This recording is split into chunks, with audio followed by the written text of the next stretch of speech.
7 مہینے تک کعبے کی دیوار سے سورہ کوثر لٹکی رہی تھی، اور عرب کے بڑے بڑے شاعر اور ادیب اور قصیدہ نگار قرآن کی مثل لانے سے قاصر رہے۔ اور پھر ایک نے آگے اپنی طرف سے یہ جملے لکھا تھا، اِنَّا أَعْطَيْنَكَ الْكَوْثَرَ فَصَلِّ لِرَبِّكَ وَانْحَرْ إِنَّ شَانِئَكَ هُوَ الْأَبْتَرُ۔ اس نے آگے لکھا مَا هَذَا كَلَامُ الْبَشَرِ، یہ کسی بشر کا کلام نہیں، ورنہ اس کا مقابلہ ہم ضرور لاتے۔ دور دراز سے ایک شاعر آیا، اس نے دیکھا، اشش کر اٹھا، لیکن جب اس چوتھے جملے پہ آیا تو حیران ہو گیا۔ اس نے چوتھے جملے پہ لکیر کھینچی اور آگے لکھا وَلَٰكِنْ هَذَا كَلَامُ الْبَشَرِ، یہ پہلے 3 کسی بشر کے نہیں، چوتھا کسی بشر کا ہی ہے۔ یہ قرآن کا اعجاز ہے کہ قرآن کی مثل کا لایا جانا ممکن نہیں ہے۔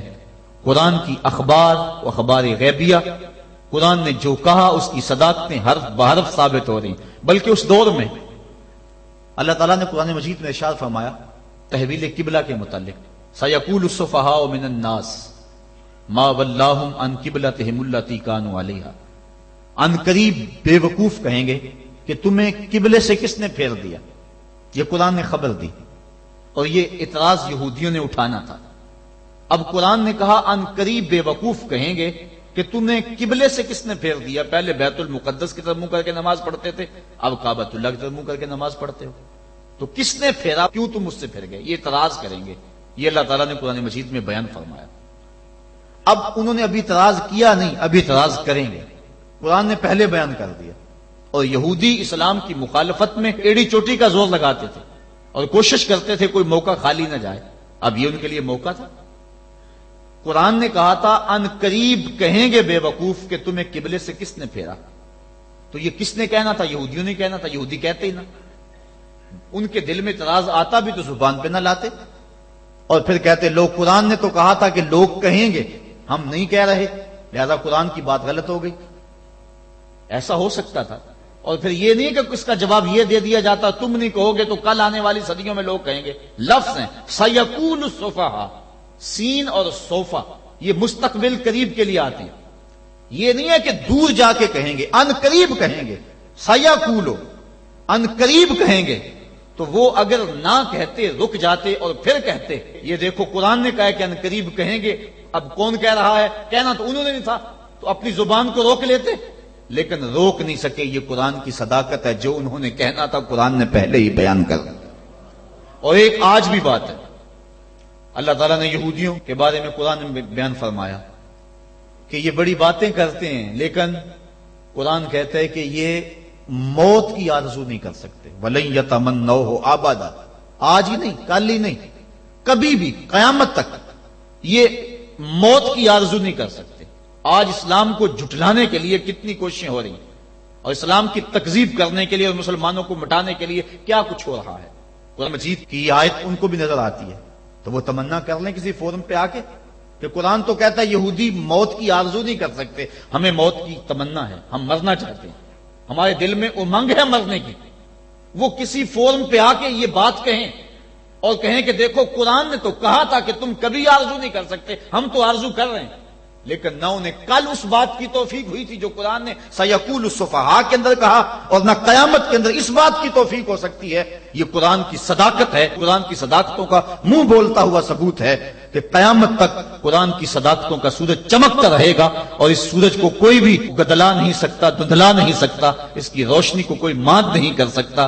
یہ اللہ کی وہ سچی کتاب ہے، اللہ کی وہ پاکیزہ اور مطہر کتاب ہے جو حجت بھی ہے اور ضابطہ اخلاق بھی ہے اور ضابطہ حیات بھی ہے۔ دنیا کے اوپر جتنی بھی کتابیں نازل ہوئی ہیں وہ ضابطے تو ہیں لیکن حجت نہیں ہے، لیکن ہمارے نبی، ہمارے آقا و مولا صلی اللہ علیہ وسلم کے اوپر جو کتاب نازل ہوئی ہے یہ حجت بھی ہے، دلیل بھی ہے۔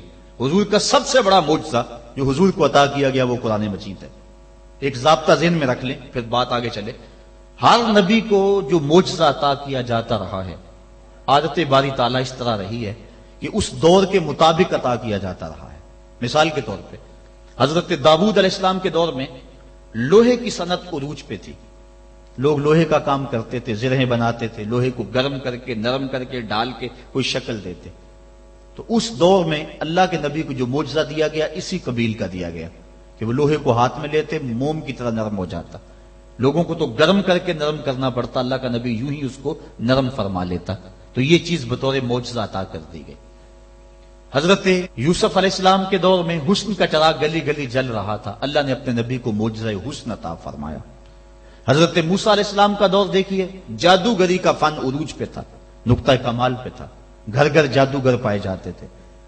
اللہ کے نبی کو جو معجزہ دیا گیا وہ کرشماتی عصا تھا، جو کبھی چھوٹا ہو جاتا ہے، کبھی بڑا ہو جاتا ہے، کبھی پتے جھاڑتے ہیں، کبھی بکریاں ہانکتے ہیں، کبھی ضرورت ہوتی ہے تو اس پہ ٹیک لگا کے کھڑے ہو جاتے ہیں، اور جب احتیاج ہوتی ہے تو وہی سانپ بن جاتا ہے، اژدہا بن جاتا ہے، اور منوں ٹنوں کے حساب سے پھینکی ہوئی رسیوں کو نگل لیتا ہے۔ جب سمٹتا ہے تو عصا کا عصا، نہ قد بڑھتا ہے، نہ وزن بڑھتا ہے، نہ حجم بڑھتا ہے۔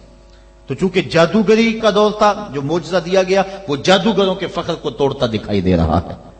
حضرت صالح علیہ السلام کے دور میں لوگ پتھر سے چیزیں بنانے کے عادی تھے، لیکن اللہ نے جو نبی کو معجزہ دیا وہ پتھر سے زندہ اونٹنی نکال کے دکھا دے۔ حضرت عیسیٰ علیہ السلام کا دور دیکھ لیجئے، یہ طب کے عروج کا دور ہے۔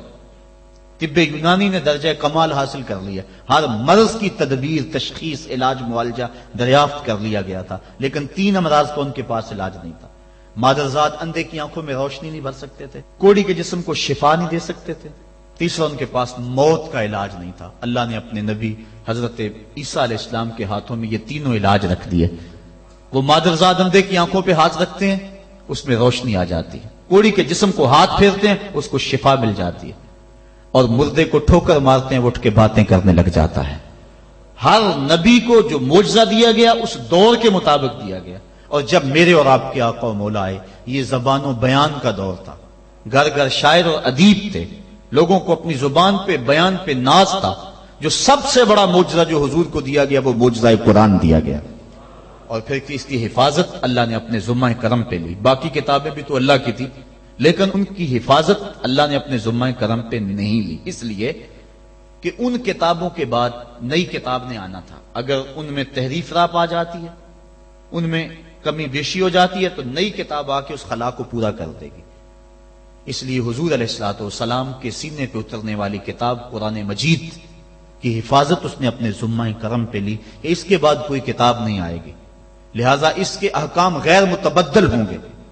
کتاب زندہ قرآن حکیم، حکمت او لا یزال است و قدیم، اس کی حفاظت اپنے ذمے لے لی۔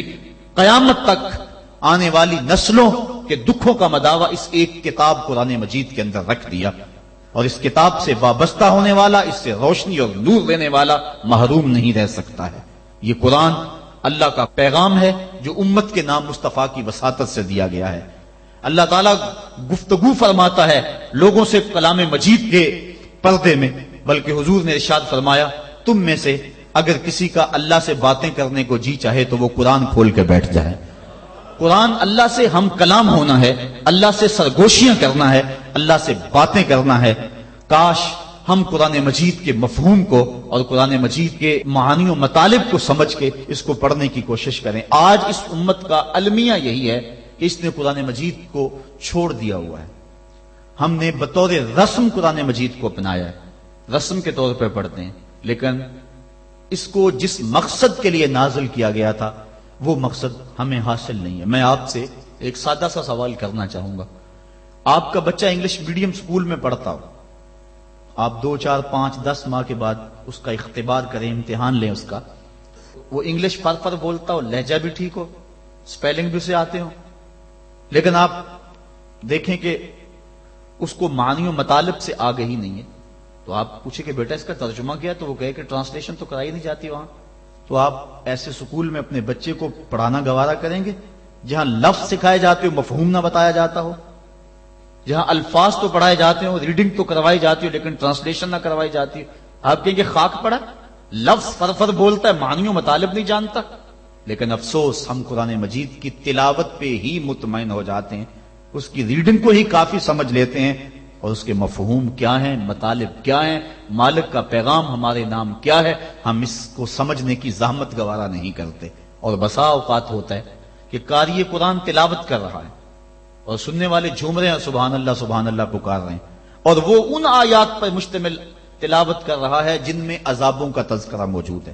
استغفر اللہ کہنے کا موقع تھا لیکن ہمیں پتہ ہی نہیں ہے کہ کہا کیا جا رہا۔ ہمارے نام جو اللہ کا پیغام ہے ہم نے اس کو سمجھنے کی کوشش نہیں کی.